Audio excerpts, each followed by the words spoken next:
اعوذ باللہ من الشیطان الرجیم بسم اللہ الرحمن الرحیم اللہم صلی علی محمد وآل محمد۔ السلام علیکم پیارے دوستو، میرا نام ہے زاہد عباس اور آپ دیکھ رہے ہیں پاک سٹوری لائن۔ آج کا موضوع نبی کریم صلی اللہ علیہ وآلہ وسلم اور صحابہ کرام کے متعلق ہے۔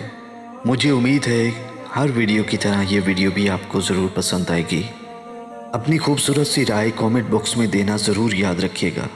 اگر آپ پہلی مرتبہ ہمارے چینل پر تشریف لائے ہیں تو برائے کرم چینل کو سبسکرائب ضرور کیجیے گا اور صدقہ جاریہ سمجھ کر اپنے دوستوں اور فیملی میں اسلامک ویڈیوز کو شیئر ضرور کیا کریں۔ ایک روایت میں آتا ہے کہ مسند رسول اللہ صلی اللہ علیہ وآلہ وسلم تک بیان کی گئی ہے۔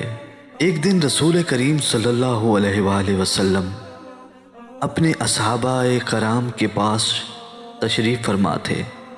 صحابہ کرام نے آپ کی خدمت میں عرض کی، یا رسول اللہ، خدا نے حضرت ابراہیم کو خلیل بنایا اور ان سے باتیں کی، عیسیٰ بن مریم کو معجزہ عطا کیا کہ وہ مردوں کو زندہ کرتے تھے۔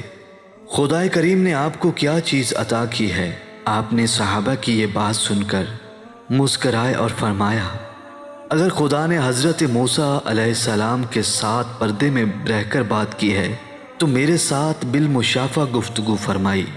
میں واحد ہوں جس نے اپنے رب کے جلال کو دیکھا، اور اگر حضرت عیسیٰ علیہ السلام کو یہ معجزہ عطا کیا کہ وہ مردوں کو زندہ کر سکتے تھے تو میں بھی تمہارے مردوں کو زندہ کر سکتا ہوں۔ جب تم چاہو اور جس مردے کو چاہو میں زندہ کر سکتا ہوں۔ ان صحابہ نے آپ کی خدمت میں عرض کی، ہم چاہتے ہیں کہ ہمارے مردہ زندہ کر دیے جائیں۔ آپ نے حضرت امام علی علیہ السلام کی طرف دیکھا اور حضرت امام علی علیہ السلام نے آپ کی طرف دیکھا۔ آپ نے فرمایا، اٹھو علی، آج تم میری جگہ ان کے مردوں کو زندہ کرو گے۔ آپ نے اپنے ہاتھوں سے اپنی چادر آپ کے کندھوں پر ڈالی اور فرمایا، ان کے ساتھ قبرستان چلے جاؤ، اور صحابہ کو حکم دیا کہ تم سب علی کی اطاعت کرتے رہنا۔ تمام صحابہ حضرت امام علی علیہ السلام کے پیچھے پیچھے قبرستان کی طرف چل دیے۔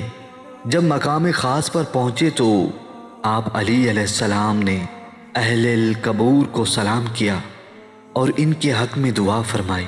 آپ کی زبان مبارک سے ایسا کلام جاری ہوا کہ تمام صحابہ سمجھنے سے قاصر ہو گئے۔ زمین میں اضطراب پیدا ہوا، زمین نے پھیلنا اور ابھرنا شروع کر دیا۔ تمام صحابہ یہ دیکھ کر اس قدر گھبرا گئے کہ ان سب نے حضرت امام علی علیہ السلام سے التجا کی، رک جائیے مولا، رک جائیے، ہمیں معاف فرما دیجئے۔ آپ دعا مکمل ہونے سے پہلے ہی رک گئے۔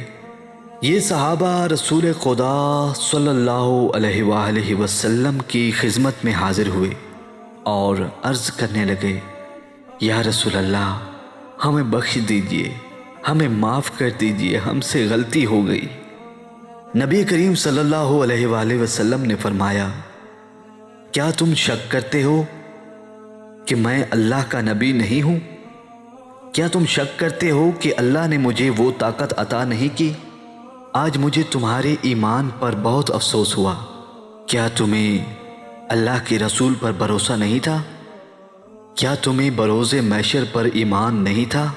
اسی لیے آج تم یہ سمجھ جاؤ گے کہ جو کام علی ابن ابی طالب علیہ السلام کر سکتا ہے، کیا وہ تمہارا رسول نہیں کر سکتا؟